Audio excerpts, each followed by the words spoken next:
Welcome back, everybody. We are not in the greenhouse today. We are out at our compost heater here. This is last winter's compost heater, and we provided at least 8 months worth of heat, and it stayed warm all the way up till month 10 or 11 here. So we were able to harvest the heat into our greenhouse using this little blue PEX, copper tubing, and the black drain tile you see wrapped up in here. We have a ton of videos demonstrating this John Payne compost heating. So today, in the true sense of sustainability, I wanted to share what ways we use these wood chips. It is a free resource for us. All these wood chips are absolutely free. We just put the energy into allocating them to pull the BTUs from composting them as heat in the greenhouse. I just want to share a few ways that we achieved this, and if that sounds interesting, please consider subscribing to the channel. This is pretty much all we do. So let's get right into today's video. This pile behind me started as maybe a quarter old, broken down kind of wood chips and pre-composted a bit, and basically 75% of fresh new material with a little bit of added nitrogen from us. And come to think of it, I'm probably closer to 60 to 40. 60% new wood chips and branches and saplings and stuff to 40% old compost. Lots of comfrey went in here, some comfrey tea, a lot of nitrogen, just urine, whatever we could achieve, any type of farmyard waste. We would throw it on top and water it in, and that getting into the pile creates that heat. And at the same time, it breaks down a ton of these wood chips. The teeth of the forest, your fungi, they do a lot of work in here. I'm going to show a whole bunch of good stuff that came out of this pile real quick. So we'll just start right here. All of the little mycocilia, I believe, just taking over this bundle of wood chips. It's like a sponge, a damp sponge. And then we've got this wad of decently broken down composted material. Like, there's still bits of wood chip, but for the most part, this is all really fine, nice, broken down. That's absolutely full of nutrients that are going to feed your perennial crops that feed you every season. Those perennial fruits and herbs and berries and stuff like that, absolutely love it. It is packed with nutrients for them. So the next thing I want to show you guys here is, hopefully I can get it to focus there.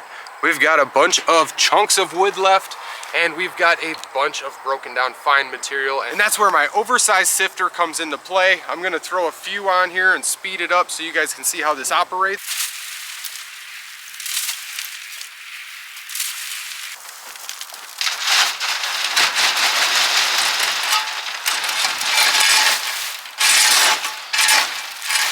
So here we have it. We've got a bunch of really fine stuff that we can throw in a bag and basically make leaf mold or wood chip mold. We can compost this really fast and hot in the greenhouse. We can compost this in a small ring, or we can simply throw this on top of a bunch of our potted perennials, elderberries, fig trees, blueberries, everything. We will throw all of this to top coat in, possibly bury them all the way in if they're going down for winter in an outside bed. So we've got all the super fine material here. Now with that fine material, we also have the byproduct of large sticks, large material here.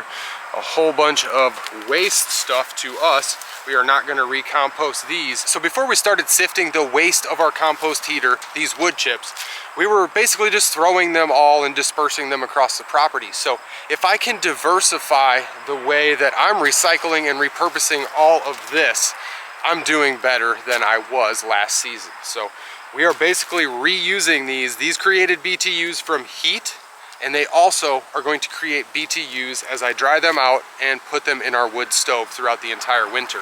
So we've got a huge quantity, vast quantity for us of resource for fuel. So we really don't have to cut any wood. We just got to figure out how to dry these and keep them dry. So that should be decently simple once I set my mind to it. Just by simply building this sifter, I'm able to diversify how I'm using this free resource as a fuel many times over and as food for our property. So what we were doing last winter is just drying these out in buckets with holes in the bottom, inside the greenhouse, just bucket full at a time.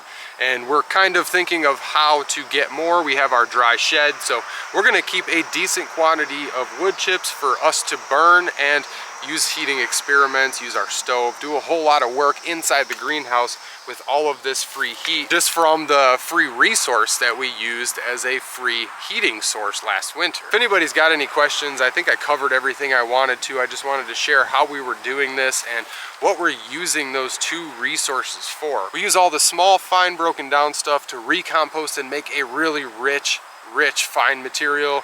Mix it with starting and you can get seedlings to go in it. There's a lot of good stuff that you can do with the fine broken down stuff. It takes a lot longer for this big stuff to break down, and that is what we're gonna do, is just dry it out and burn it. So I just wanted to share my thoughts on that. Our whole process back here of getting everything situated and ready within the next month and a half or so to dump another load of wood chips and get another pile burning. I've got a ton of great material, good nutritious food for all of our plants on the homestead. It's just drying out in the sun. So underneath the crust, it's heating back up as we get moisture in the air, and in the morning it is dew, and any rain we get and stuff, just natural ambient moisture is allowing it to still cook. But it's not cooking at a full rate because it doesn't have much nitrogen left in the pile at all to use for fuel. So before this one gets too long and I get too sweaty out here, I will let you guys go, and I will see you guys in the next one.